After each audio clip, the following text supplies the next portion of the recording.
Hey everybody, this is Steven with Improbable Wargaming. We've got my buddy Kyle McCord here, and we're going to talk about list building 201.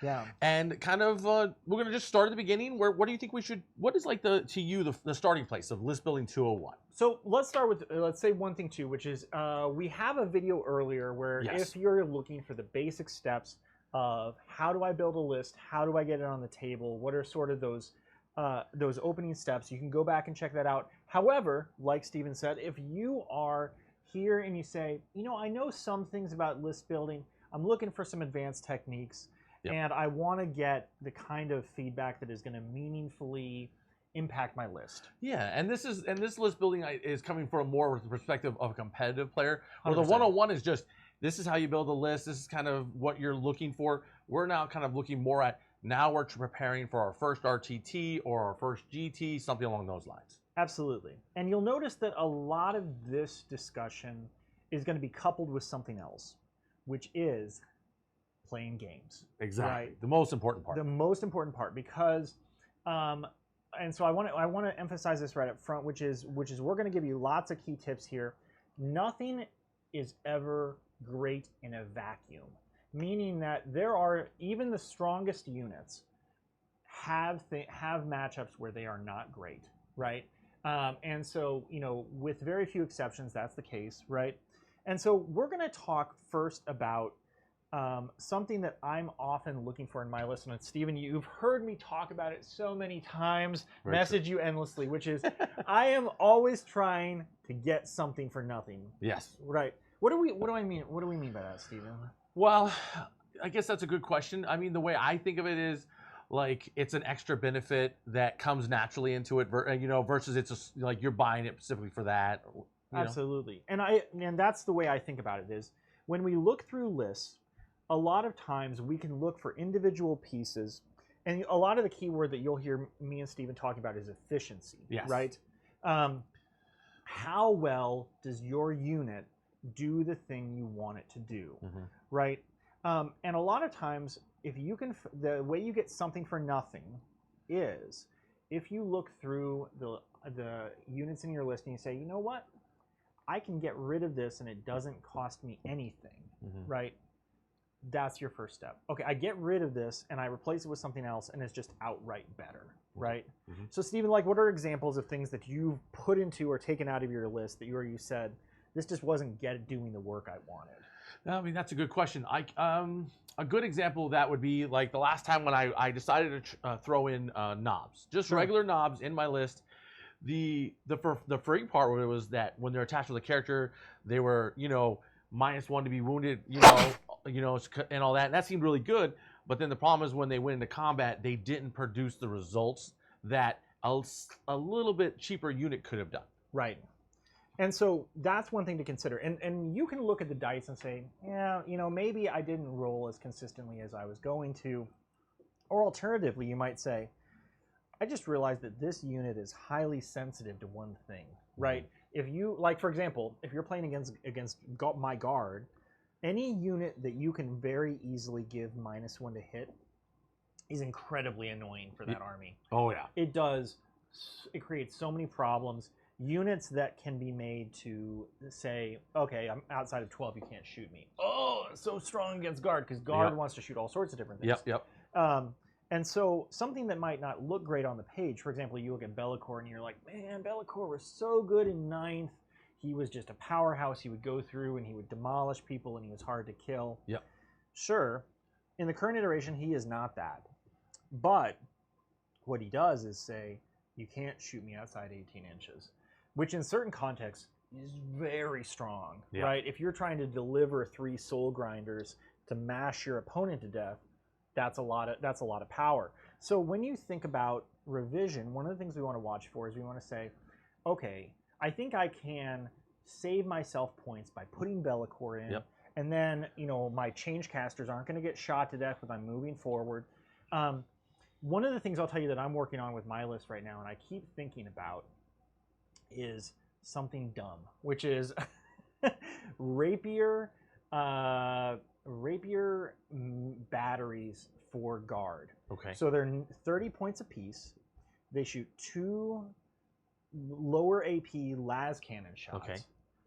They come back for 2 CP, but there's one of the challenges I'm finding is you can get a unit of 3 for 90 points. That's insane. Yep. 6 las cannon shots for 90 points. They hit on 5. That's good. But they're heavy. Yep. And you can give them orders, so you can make them 3-ups, re-rolling 1s, and they're twin links, so they re-roll all wounds. Yep. Problem is, I haven't found a way to put them in yet because I can't figure out a way to get something for nothing. They're 90 points, but in order to do that, I have to make Leo less safe. Yeah. That could cost a lot. That has an opportunity cost to it. Yep. I can't pull Adorn out because because Adorn does something different. Adorn says, "Here's my brick. You can't move me." So a lot of times, what we're looking for is you have certain slots within your list, and the way you get something for nothing is you say, "Okay, well, if I move this around and try this thing, okay, then I can have this unit that I wasn't thinking about do that work." And you can remodulate, right? Yep. And an example like that I use in that same regard is my Gene Stealer list, Yep. where I had 2 character choices that I could take. Both of them have a similarity. Both of them move my blip around the board. But the big difference was that one gives a 5-up feel no pain, which sounds great. Right. It sounds really good. But then the other one gives me a free stratagem reuse. Right. So then you're looking at, and then when I was playing my GSC, what I learned is I want my guys to die. I don't want them to live. Yep. But I do want to be able to throw around free stratagems. And that's huge because now I'm saving CP. I'm creating combos and opportunities. Yep. And like you were saying, I have a strat for 1 CP to say I'm not targetable outside of 12 and -1 to hit within 12. Right. But then I can bounce it to another unit for free now. Now I got 2 units. So that creates a lot of survivability, a lot of stuff for free, saving me CP, resources and whatnot. And it becomes very frustrating to your opponent as well. So it's great.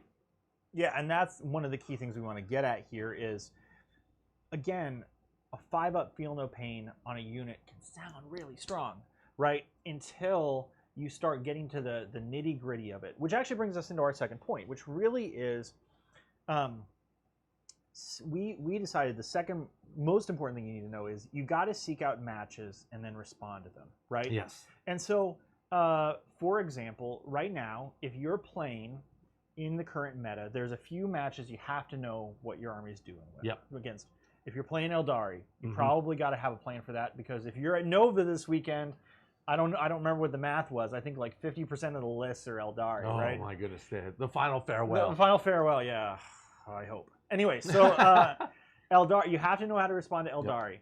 You have to know how to play into GSC. Yep. You have to know how to play into Orcs. You probably have to know how to play into Custodes. Yep. And then I can name probably 3 or 4 others, right? Exactly. Is everyone in your local meta going to have one of those armies?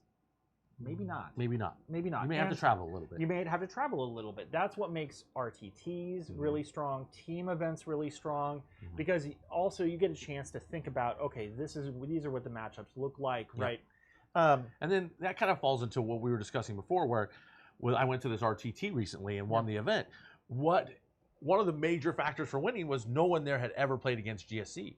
I had played against every army that was there and understood the matchups, and they didn't understand how to play against me. And even though, and because of that, I was able to dominate every game. And then everyone is saying, "Oh man, I wish I played GSC before this." And this comes back to that point is, before you go to that tournament, because I guarantee every tournament I've been to where I hadn't played a certain army, I drew them.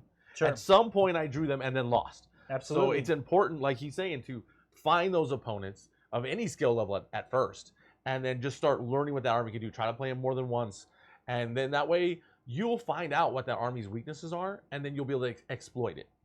Yeah, and this is a great place where actually networking comes into this too, which is not only can you connect with other people and say, "Oh man, I really want to connect with you and play a game or whatever," but for example, like. So I mentioned the example of these rapier batteries that I'm thinking about, right? And so I know that at World Team Championship, the top player there in terms of like actual placings, right, was this Polish player who was playing guard, right? And he had 3 of them in his list. Well, I never played him, but my friend Eric Forsman did, and so I got a hold of Eric and I said, what do you think about these 2 units? He's got this unit of Bullgrin. What do you think about that? You got this unit of Rapiers. What do you think about that? And he said, I think you should definitely be playing this one unit, but not the other one. Yep, right? yep. And he doesn't necessarily know my list, so I have to respond to that. But one of the things you can find out is look at what other people are doing in the meta. And specifically, some people will look at an event and they'll be like, oh, I'm just going to replicate that list and I'm going to net list it. Here are some problems with that. Yep. What was the terrain? Yep. Okay, that's one thing. What was the terrain? And what were the matchups they got? Because it's perfectly possible if you're like, oh man, look at this guy who won an event in New Zealand. Okay, sure, this was the board he was playing on, and this is with the meta he was playing into. Okay, well, those are responding to factors in the environment, right? You can't expect things to be a kind of a one-for-one, right? And so one of the things we want to do is when we are looking at who we can play, try and create some variety by playing other things for your sparring partners. Have them play different things for you, right? And again, when you get in those competitive games, especially, you can say, okay, well, actually, I think the player would do this and do this and do this, right? So within that as well, a great thing to do is also start charting your matchups. What are the matchups where you are strong and where you are weak? For example, I noticed that the matches that I've lost this season have almost exclusively been on Dawn of War setups. Right? And so part of my the good rule, by the way, is always have a little project for yourself. Your thing you're working on. Steven, what's your thing you're working on for yourself? Oh, you mean for like building wise, or what do you mean? Play wise. Play wise. What am I working on? Well, I think at this point, like, I'm just trying to look at different ways to do combos. I'm trying to create. I'm trying to think outside the box. Something I noticed in my games that I didn't take advantage of, that I think GSC is really good at, is during my opponent's turn, at the end of it, I can spend 1 CP to pick a unit up of mine and put it, but I never did it, and then I kept seeing opportunities where I was like, dang it, I should have done that. And so now I was trying to remember to look for those opportunities and not waste them, because it's so easy to fire into the next turn and forget those key opportunities. And that's tricky, because this wasn't something that existed as much in 9th. Yeah. In 9th, you couldn't be like, I'm going to Phantasm, or I'm going to drop this into your zone and I'm going to do this. Yep. I was talking to somebody recently. I got to remember who it was. It was James Willett, actually, from down at Team Arcanite. And so he had a orc player he was playing against. He was playing GSC, and his opponent goes, "Oh, I'm going to go ahead and what's the strat where you get to drop in their turn?" It's, oh, you mean the rapid ingress? Yeah, where they were like, "Okay, I'm going to rapid ingress these flash gets right in front of this GSC squad that just came in." And Willett's a good guy, and he goes, "Yeah, don't do that." And he's like, and the guy's like, "Well, why?" And he was like, "Well, let me show you what happens in the shooting activation." And he just picked up a whole bunch of his stuff. And the guy goes, "Oh yeah, I'm glad I didn't rapid ingress." But it goes back to our cardinal rule, which is, seek out those matchups so you know in advance, because not everybody's going to tell you, "I'm absolutely going to disintegrate your unit if you do this." Right? Exactly. Yeah. And so once you've charted out those matchups, you can say, "Okay, playing against orcs, I'm having trouble when they surround me and I'm -1 to hit and I can't get out." Yep. Right? Or I'm playing on Dawn of War and I'm having to expose a bunch of stuff, and then those critical units get shot to death, and now I'm in trouble. Yep. Right? And so then you say, okay, well now I'm going to tech for that. So let's talk about what it means to tech, right? Tech doesn't mean this is universally good against GSC. This is universally good against Eldari. This is universally good against this. Okay. When you're thinking about tech, what you're considering is there is this unit within this particular army that I have trouble with, and I can make a relatively lateral swap in my list. Yep. And not lose anything in other matchups, or maybe lose a minimal amount in other matchups. Yep. And still deal with this. Because it doesn't do any good to go, "Oh man, you know what? I'm going to build my list entirely to," unless you're in a team event. Sure. Team events, very different. They're very different. Very different. But in a singles environment, it doesn't do any good to say, "Well, I got this one thing that's great at killing orcs." You know what you're never going to play if you put that in your list? What's that? Orcs. 100%. If you say, "I got this one thing, it's amazing at killing Dark Angels. Yeah. You're never going to play Dark Angels. You probably won't. You'll see them on the table next to you. If you're like, oh, I got this one thing that's great at killing Eldari, here's what's going to happen. You're definitely going to play Eldari, and you're still going to lose. Because that's how Eldari works. But, but the key thing is, what you're looking at is things that you can make it a lateral switch to that benefit you in your weaker matchups without costing you too much in your strong matchups. Yeah. One of the concepts that we talk about that probably people are familiar with is win more versus more wins. Yeah. Right? Yeah. Which is, okay, I don't want to wins by 50 points in my matchups where I'm already strong. I want to take those matchups where I'm going to be 4 or 5 points behind and turn them, right? So now I'm 4 or 5 points ahead. Right? Yeah, no, those are good points for sure. And then, like, the thing that goes into this teching in thing, like, I ran into 2 different guys. Like, I remember playing one guy who was like, oh, you know, he saw my Gene Stealer list, and he's like, oh, I did not build for hordes. I built because I expected to see big vehicles everywhere, and now I'm dealing with this horde army, and I can't deal with it. And then, of course, it was funny is, then I ran into the guy who was complaining that he expected more horde armies. And then there were, you know, and he never drew any.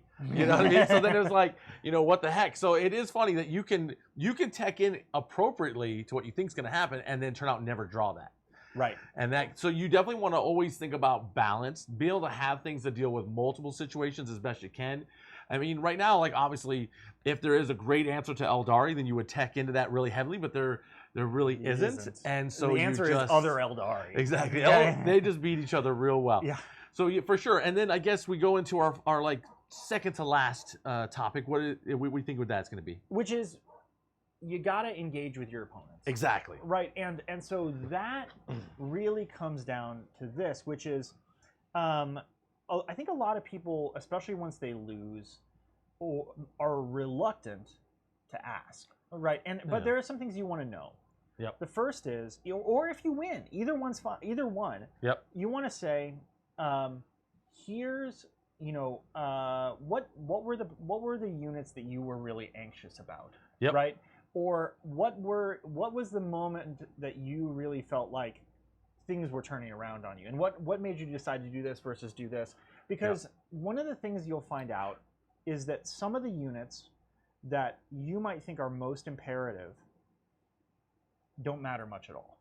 And some of the units that you don't think much of are very threatening. I'll give you an example of this. So, you know, one of the lists that I played that really people had a hard time getting a handle on was when I was playing Imperium when no one else was playing Imperium. Right. And so, here's a secret about that list. I never liked interceptors. Never. I still don't. Right. I still don't think they're very good because they were not really consistent. They would, but here's the thing I noticed. People hated them. My opponents hated them because they could teleport. They could move through. They were threatening. Right. They were fast. They were fast. And they would get into places your opponent didn't like. They would put out sort of silly amounts of shooting. And you had to be smart about them. And so when I would talk to my opponents afterwards, you know, what I thought was really threatening was the knights. The knights that would pop up, they'd shoot you, right, whatever. Because I always thought of them as taking important pieces off the board. But a lot of times, small units can do a lot of work. And so that was something I learned from my opponents. I also, you know, in the matches that I've lost, it's been really helpful for me to know what my opponents' concerns were and how they were attempting to address them so that I could make those things more challenging for them in the future. For sure. Right. Yeah, and then this is kind of goes, well, my perspective on this as well is when I'm playing my practice reps, I don't care about winning. I want to experiment. I want to see what things do. And especially if I'm playing against an army I've never played against, I'll do things to purposely draw out things to see what they do.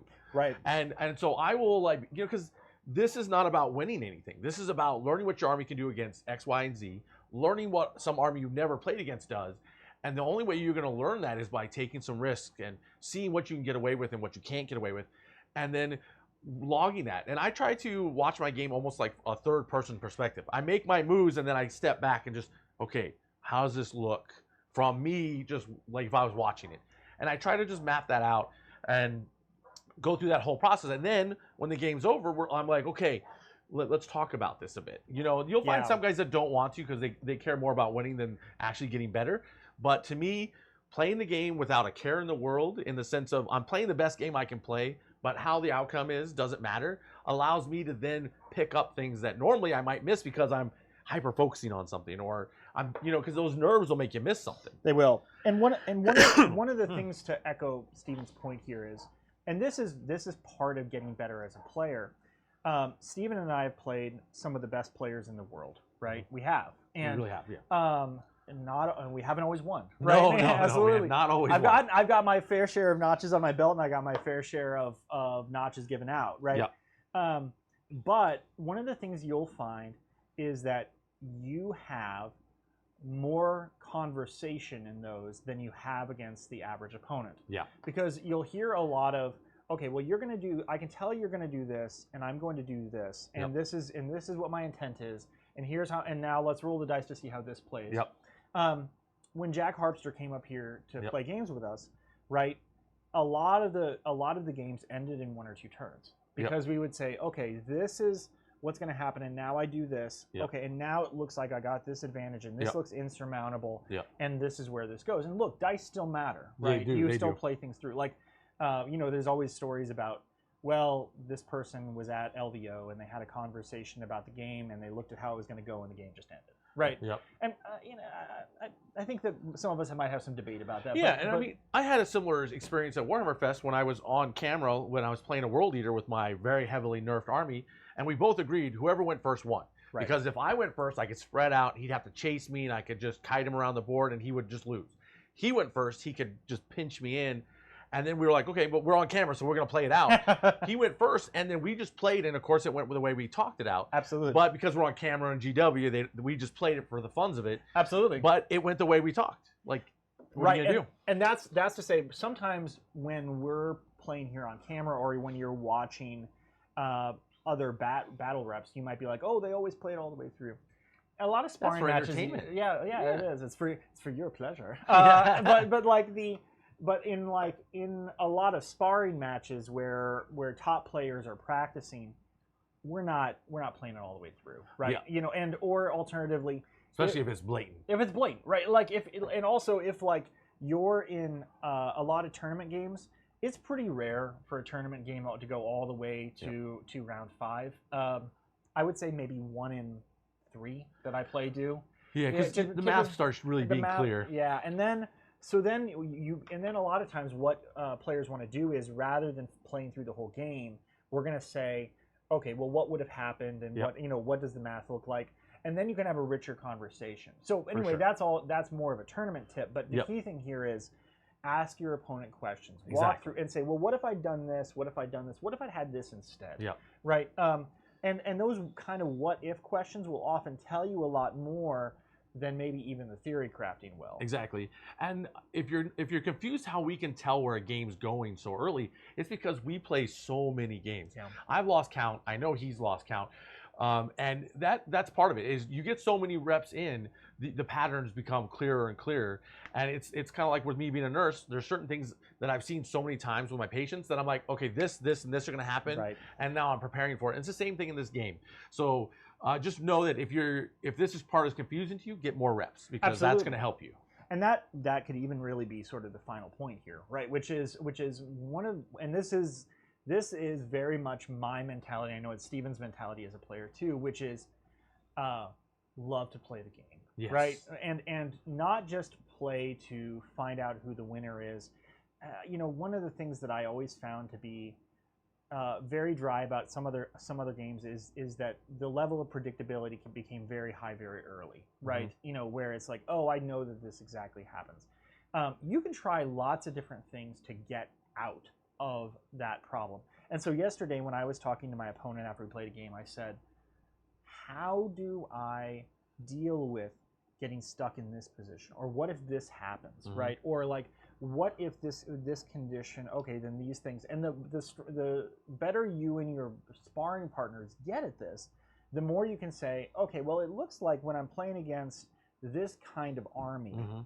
I'm running into this kind of problem. Yep. And here's how I'm going to solve it. Exactly. Right? And the more you can be conscious of that, and the more you can say, okay, well, there's this outlier, but I think it plays kind of like this. Like, for example, you don't have to play every single army. Yep. If you're like, okay, well, I haven't done any reps into Votan, but you know what? I know they're at 27%, and I kind of know how the shooting armies work. Yeah. And I have a sense that you'll probably be surprised by a few things. Yeah, you definitely want to target the armies that are top tier and mid tier. If it's really low tier, there's only one person showing up or there's nobody with that. Right, and so sometimes for example, once you've played certain shooting armies, it gets easier to say, okay, I think that this is going to happen and this is going to happen. Yep.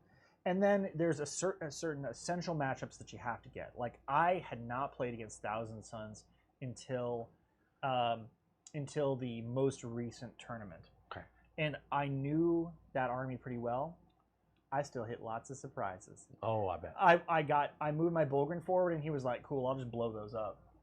Oh, yeah, that's right, because you get +1 to wound, Yep. and you got flamers, and they're going to auto-hit. Yep. And then I'm kicking myself because I'm like, well, I'm down 90 points. I still won the game, Yep. but I could have known it a lot better. Yeah, right. It could have been better for you in some Better ways. form, and so playing those reps, playing out your reps, finding out what's out there, again, getting that diversity Yep. is going to always help you in terms of building the next list.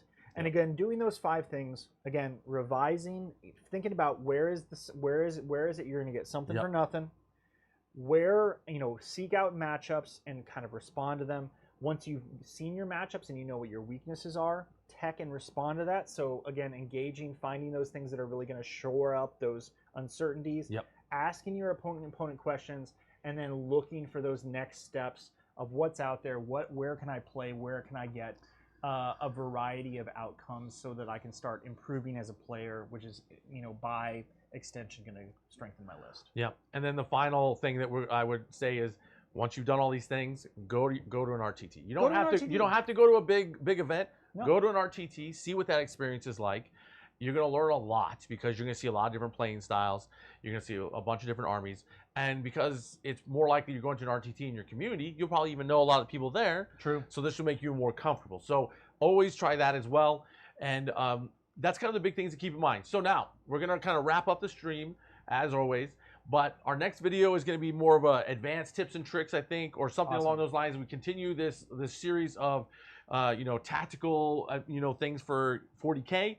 And as always, don't forget about the Leviathan box set we're giving away again. And we will see you all next time. This is Steven with Improbable Wargaming, and I'm Kyle. and we'll see you next time.